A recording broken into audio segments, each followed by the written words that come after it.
Look closely at this object. It is a handkerchief made of silk. It is delicate, expensive, and private.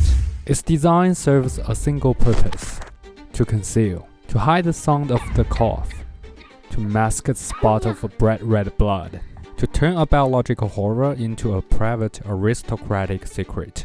In the 18th century masterpiece Dream of the Red Chamber, the author describes her eyebrows as being knitted like a wisp of smoke.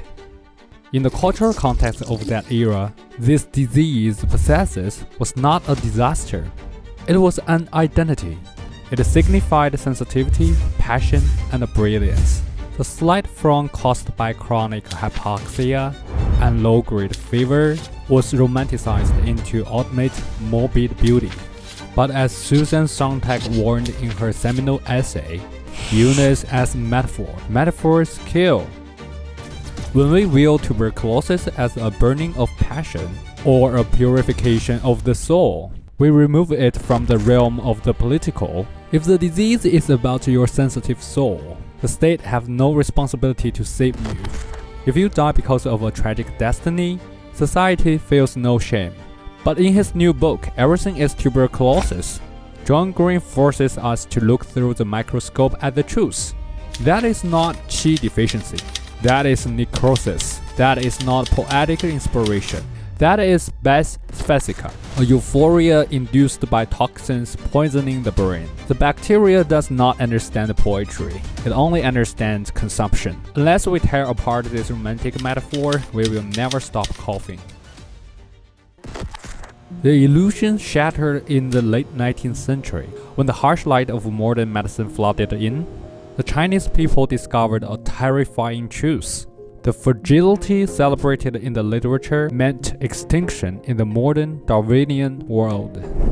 No disease has been so tightly bound to the political fate of a nation as tuberculosis. The phrase "sick man of East Asia" wasn't just an insult, it was a diagnosis. At the time, China had one of the highest TB mortality rates in the world. For the reformers of that era, Lin Daiyu was no longer a symbol of beauty. She was evidence of a weak constitution and a withered spirit. This wasn't just a physical illness. This was an ontological crisis.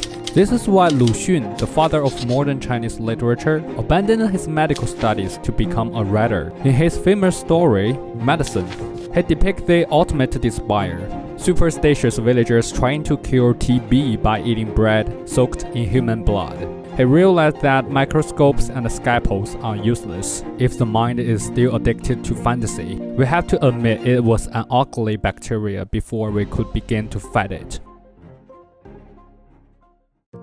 In 1944, streptomycin was discovered. We had the bullet. The war should have ended, but John Green points out the core insight. Having the cure is not the same as having the healing. TB requires 6 months of daily medication. In 1950s rural China, there were no doctors, no roads, and widespread illiteracy. By Western definitions, China lacked the technology to solve this. The dominant Western solution at that time was a sanatorium. Look at this masterpiece by Alvar Aalto. Every detail, from the dust-free door handles to the light-maximizing windows, was designed for the patient's breath. It looks like a crystal palace, clean, modern, hopeful. This logic was imported to China's elite mountain retreats, like cooling. But the essence of the sanatorium is exclusion. It treats the sick by removing a lucky few from society. For China of 400 million peasants, this was a mathematical impossibility. We could not build 400 million crystal palaces. China faced a choice: wait a century for Western infrastructure to trickle down, or invent a completely new social machine. Look at this book. Touch the screen with your eyes. Paper is rough. The ink is cheap. The illustrations are crude. A Barefoot Doctors manual became one of the most widely circulated books in human history. Unlike Lin Daiyu's silk handkerchief, which was designed to conceal, this object was designed to reveal. It demystified the priesthood of medicine. It turned sacred knowledge into a public utility, like water or electricity.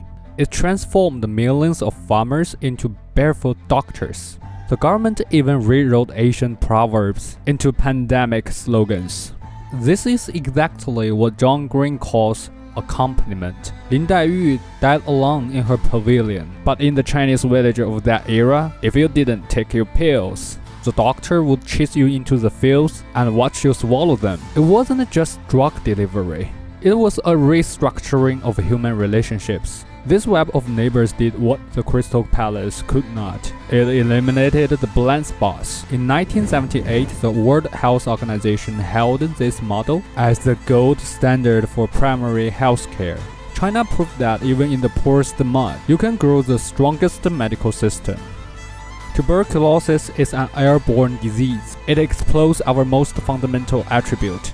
We must share our breath with others. Lin Daiyu died because she retreated into the isolation of the garden, believing the illness was hers alone. China stopped coughing not just because of antibiotics, but because it acknowledged a profound ontological truth. We are porous. My health is inextricably bound to the farmer in the paddy, the worker in the factory, and the stranger on the train. To survive, we didn't just need a cure for the lungs. We needed a cure for our individualism. Survival is not an art. It is a right.